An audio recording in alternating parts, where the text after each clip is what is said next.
welcome to another gadget report. Let's talk gadgets. And this week I am going to talk about something that it's another slight misconception people do about Australia. Well, last week I spoke about what not to do in Portugal. Now I talk about something that people always believe about Australia, and they might be mistaken. So we are talking about winter in Australia and cold. Yes, cold. There is cold in Australia, even though most people don't know about it. So let's talk about that. So let's talk winter and let's talk winter in Australia. I know that for most of you, if you tell them that there is winter in Australia, let alone snow, they would say, no, that's not possible. Australia is a very warm country. It's known for its beaches, it's known for its warm weather, and this and that. It's red center. It's all about heat. It's all about summer. And no, that's not possible. Australia is not a country where you will have very low temperatures. Well, you might be wrong. I know that before I came to Australia, even though I knew there was winter in Australia, honestly, I didn't think there would be snow. I knew there was winter. I knew there would be lower temperatures, but I never thought that would be snow. But I know a lot of my friends in Portugal also thought that there wouldn't be snow in Australia, there wouldn't be winter, cold temperatures in Australia. And the reality is there is. And for a lot of Aussies, it's very uncomfortable. I would say that not for me because I really love the cold, but for a lot of people it is. So let's talk about winter in Australia. So there is winter in Australia, especially in the southern and east coast part of the country. That's where you will find the lowest temperatures. Obviously, like in the northern hemisphere, the more you go towards the north, the cooler it gets because you are walking towards the pole. In the southern hemisphere, it's the other way around, and the more you travel towards the south, you travel towards the South Pole, and of course the temperatures will lower as well. So if you see the Australian map, Tasmania would be the southern, so the lowest, the one closest to the South Pole, so it would be probably our coolest state. It snows in Tasmania, but not just in Tasmania. We have ski resorts in Australia. It's true, we do have two very famous ski resorts that are located around a mountain called Mount Kosciuszko, and they are very famous. Lots of Aussies take their winter holidays there, and in fact, even tourists from other countries that actually know about that, mainly Asian countries, that come to Australia and actually visit those two ski resorts, which are Thredbo and Perisher Blue. As I said, both of them located in New South Wales, and they are around that mountain, Mount Kosciuszko. It is really nice. As I said, the winter starts in the 1st of June each year and goes until the 31st of August. So we are in the last week of winter here. And temperatures, for example, and given the example of Sydney, which is the city where I live, temperatures go on average from 8 degrees Celsius to 17 degrees Celsius. So it's on a low side. Of course, there would be days, we had days this year that we didn't go above 15 degrees. Sometimes we have years that are a little cooler and we don't go. I remember having years, winters in Sydney, that we didn't go above 13 degrees and it was really cold. So of course, if you are going to compare what I just said, really cold in Australia, to, for example, a country like Norway or Finland or any of those countries, or any European country for that matter, of course, there's no comparison, or even the United States.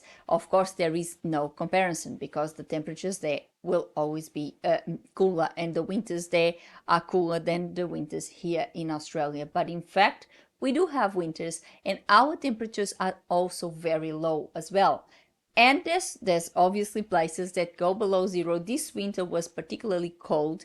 In some we had a few days where we had an Antarctic blast. So we really had a few days that were extremely cold, and in a lot of places the temperatures went below zero.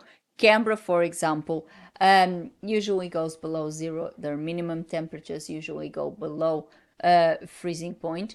And this year, I think there was one day that they had -9. I think something like that. So as you can see, uh, it is something that a lot of people, and especially Europeans, I know especially Europeans may not know about. I know when I was in Portugal, a lot of my friends, a lot of people there did not know that actually we do have snow, we do have ski resorts in Australia.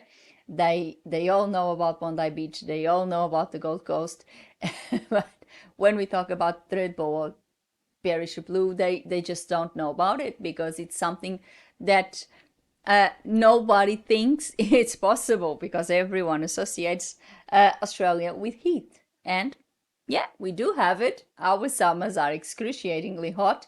However, we also have some cold in winter. So today I decided to talk about the cold in Australia. Just because it's cold, yeah. Just because we are in winter. And to let you all know that yes, you can come to Australia to have a winter holiday, and there would be a winter wonderland because we do have it, and you would be able to enjoy. If you are a person like me who enjoys the cold, yeah, you can do it in Australia too. So just choose it. If you like the cold, if you like the snow, if you like skiing, why not? Come to Australia, Threadbow, Blue. You will have snow there. Other places, sometimes even the Blue Mountains, very close to Sydney, they will have snow. It's less common because of the proximity with the sea and the proximity with the city, but uh, they do have, sometimes they have a sprinkle of snow, something like that. I remember on that particular year that I was talking about, where we had 13 degrees maximum in Sydney, and there was a snow blast in the Blue Mountains, and the trains had to stop because everything was covered in snow. Of course, because it's less common here, there wouldn't be equipment, or as much equipment, to clean the roads and clean all the infrastructure as, for example, you would see in a cold country such as Norway or Finland or the United States or Canada, where this happens every winter, and they are very used to deal with snow and with the effects of snow. So it is beautiful. As I said, in Tasmania, it snows every winter. Sorry, it snows, and in other parts of the world, of the country, especially mountains, of course, you will see some snow. Less likely, of course, but it might happen. Sometimes you obviously you have some winters that may be cooler than others, and then you may have this variation. But Threadbow and Blue and Tasmania, it would be your place to be if you really want to enjoy the snow and enjoy the cold in Australia. And that's all for today. I hope you liked this wintry report, this wintry gadget report. Um, I hope you're considering coming to Australia on winter because it's beautiful actually. It's got so many things to see as well. not just summer. I know all the summer lovers out there. They always think about us as a summer country, but yeah, we have a lot of good things in winter too, and you can come and visit and enjoy yourself. And in fact, the snow, it's one of those things. And we do have two beautiful ski resorts that are always packed full of tourists, not just locals, not just Aussies, but people that also come from overseas and enjoy the snow in Australia. So, if you love the winter just like I do, get on a plane and come enjoy the snow. There's still time. The snow won't be disappearing just now. It will take a few weeks, so you're still in time to come. Or if you decide to plan ahead, why not? Next year, next winter, come and visit Australia, come and visit our snow resorts, and enjoy the cold, enjoy the snow. Now, have you ever been to Threadbow or Perisher? Have you ever been in Tasmania when it snows? Just tell me. Tell us about your experience. Did you enjoy it? What did you do? How was it? Or are you planning to come and visit? Or did you know that it snows in Australia? Keep those comments coming. Keep me informed about your opinions. Or if you have any subject that you would like to see me talking on our gadget reports, please leave a comment below and suggest, and I will be more than happy to consider it and talk about it on a future gadget report. Before I go, you know the drill. Put a like on the video and subscribe the channel with a little click on the bell so you get a notification of a new gadget report every week. Before I go, I would like to thank you all for watching. See you next week. Thank you very much. Bye.